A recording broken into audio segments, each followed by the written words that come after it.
ছাত্ৰ ছাত্ৰীসকল তোমালোকৰ ফাৰ্ষ্ট ইউনিট টেষ্ট পৰীক্ষাৰ যিটো হ'ব সোনকালে এইখন হৈছে যোৱা বছৰৰ কুৱেশ্যন পেপাৰ য'ত তোমালোকৰ কমন পৰিব ইয়াৰ পৰা বহুত ছাত্ৰ ছাত্ৰী আগৰ কুৱেশ্যন পেপাৰবিলাক চাই যায় আৰু যাৰ ফলত ভালেখিনি নম্বৰ পাবলৈ সক্ষম আমিও আলোচনা কৰোঁ চ' এইবাৰো আমি আলোচনা কৰিছোঁ ফুল মাৰ্কছ যিটো 50 হয় প্ৰথম দিছে চমু উত্তৰ লিখা য'ত 1 পূৰণ 11 এটাত 1 নম্বৰকে 11টা প্ৰশ্ন দিব মানে 11 নম্বৰ আছে সাব্বাস বঙালী নাটকখন কাৰ ৰচনা তোমালোকে কিমানটা পাৰিলা তোমালোকে টেষ্ট কৰি যাবা ঠিক আছে আৰু কমেন্ট সেকশন জনাবা কিমানটা পাৰিলা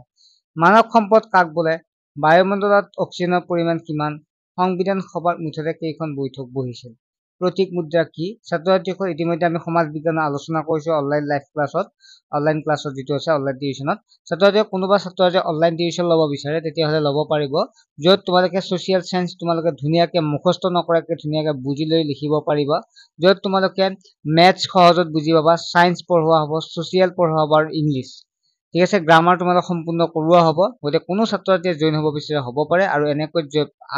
পঢ়ি তোমালোকে এটা মেট্ৰিকৰ কাৰণে ভাল এটা ৰিজাল্ট কৰিব পাৰিবা আমি যিমান পাৰো চেষ্টা কৰি আছো আৰু কৰি যাম ছাত্ৰ ছাত্ৰীসকল তেতিয়াহ'লে হোৱাটছএপ নম্বৰটো SMS কৰিবা তোমাৰ নাম ক্লাছ আৰু ডিষ্ট্ৰিক্টখনৰ নাম আৰু তোমালোকে ভালদৰে পঢ়ি যোৱা আৰু সময়ত এটা ভাল ৰিজাল্ট কৰিব লাগিব গতিকে মাত্ৰ 99 টকাত তোমালোকে সোনকালে জইন হৈ লোৱা ঠিক আছে দেৰি নকৰিবা কাৰণ তোমালোকে মেট্ৰিক পৰীক্ষা যিমানে আগবাঢ়ি যায় সিমানে তোমালোকৰ আৰু যিকেইটা ক্লাছ হৈ গ'ল সেইকেইটা ৰেকৰ্ডেড ক্লাছ সম্পূৰ্ণ দি দিম আৰু ৰিভিজন ক্লাছ আনিলে বুজাই দিম নেক্সট সুপ্ৰভাত কাৰ হ'ব ইয়াত 4টা অপচন দিয়া আছে মানৱ সৃষ্ট সম্পদৰ উদাহৰণ এইবিলাক আমি যেটো অনলাইন ক্লাছত কৰিছো বাকিখিনি তোমালোকে অনলাইন ক্লাছতে এনসাৰ বিলাক দি দিম গতিকে জইন হৈ যাবা ৰাষ্ট্ৰসংঘৰ অন্তৰ্গত আন্তঃৰাষ্ট্ৰীয় পৰিৱেশ সংৰক্ষণ সংস্থা কোনটো হ'ব খচৰা কমিটিৰ সদস্যসকল তাৰপিছত চিডবি ইয়াত 4জন দিয়া আছে কোনটো খচৰা কমিটিৰ সদস্য বুলি কৈছে হা মই তাতে মুখস্থ কৰিব দিছিলো যে মই ৰাখিব দিছিলো এনেকুৱা প্ৰশ্ন হৈছে চিডবি আইন গৃহীত হয় কিমান চনত হৈছিল ইয়াৰ অপচন লিখে বিনিময় প্ৰথাৰ মুদ্ৰা হিচাপে ব্যৱহাৰ কৰা জন্তুবিধক কি বুলি কোৱা হয় তোমালোকে কালি মই বুজাই দিছো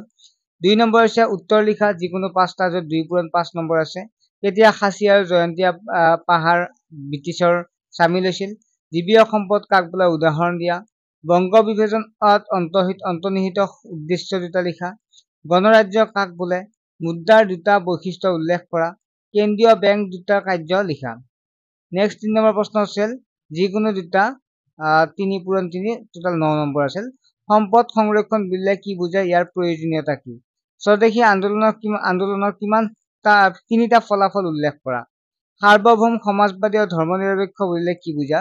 বিনিময় প্ৰথাৰ তিনিটা অসুবিধা লিখা তাৰপিছত 4 নম্বৰ আছে উত্তৰ দিয়া যিকোনো দুটা য'ত 4 পূৰণ 2 এটা 2 নম্বৰকে 4টা আছে 7 দুগুণ 8 নম্বৰ আছে সৰি এটাত 4 নম্বৰকে আছে ঠিক আছে দুটা লিখিব দিছে 8 নম্বৰ যিকোনো দুটা সম্পদ সংৰক্ষণৰ 4টা ব্যৱস্থা লিখা মুদ্ৰাৰ অসুবিধাসমূহ লিখা স্বদেশী আন্দোলনত জাতীয় শিক্ষাৰ ভূমিকা লিখা 5 নম্বৰ প্ৰশ্নটো হৈছে য'ত 6 পূৰণ 2 6 দুগুণ 12 নম্বৰ আছে নেহৰুৰ উদ্দেশ্য সম্পৰ্কিত প্ৰস্তাৱকেইটা কি আছিল অৰ্থনৈতিক ভূগোল কাক বোলে ইয়াৰ মূল বিষয়বস্তু কি অৰ্থনৈতিক ভূগোলৰ প্ৰধান শাখাসমূহ উল্লেখ কৰা ছাত্ৰ ছাত্ৰীসকল নিশ্চয় তোমালোকে ভালদৰে পৰিচয়খিনি কৰিব পাৰিবা আৰু মই কৈছো তোমালোকে মেট্ৰিক পৰীক্ষা দিবা হয় চ' সেয়েহে এতিয়াৰ পৰা যিমান পাৰা ভালদৰে পঢ়া শুনা কৰা তেতিয়াহে সময়ত এটা ভাল ৰিজাল্ট কৰিব পাৰিবা গতিকে ছাত্ৰ ছাত্ৰীসকল তোমালোকে যদি এতিয়া যদি ভাগৰ জিৰাই থাকা এতিয়া যদি ভালদৰে কষ্ট নকৰা কিন্তু সময়ত তোমালোকৰ বহুত কষ্ট হ'ব অসুবিধা হ'ব গতিকে হৰৰ কথা ভাবি তোমালোকৰ কথা ভাবি গমে পোৱা মেট্ৰিক পৰীক্ষা মানুহে কিমান গুৰুত্ব সহকাৰে লয় গতিকে তোমালোকেও ভাল এটা ৰিজাল্ট কৰিব লাগিব তেতিয়া তোমালোকে উৎসাহ পাবা আৰু ভৱিষ্যতে আৰু আগবাঢ়িবৰ কাৰণে সুবিধা পাবা গতিকে তোমালোকৰ জীৱনৰ প্ৰথমটো ডাঙৰ পৰীক্ষা গতিকে ভালদৰে পঢ়া শুনা কৰা ঠিক আছে আমি যিমান পাৰো হেল্প কৰিম চেনেলটো সাবস্ক্ৰাইব কৰি ৰাখিবা আৰু অনলাইন ক্লাছত জইন হ'লে আমি ডাইৰেক্ট তোমালোকক হেল্প কৰিব পাৰিম ঠিক আছে বাই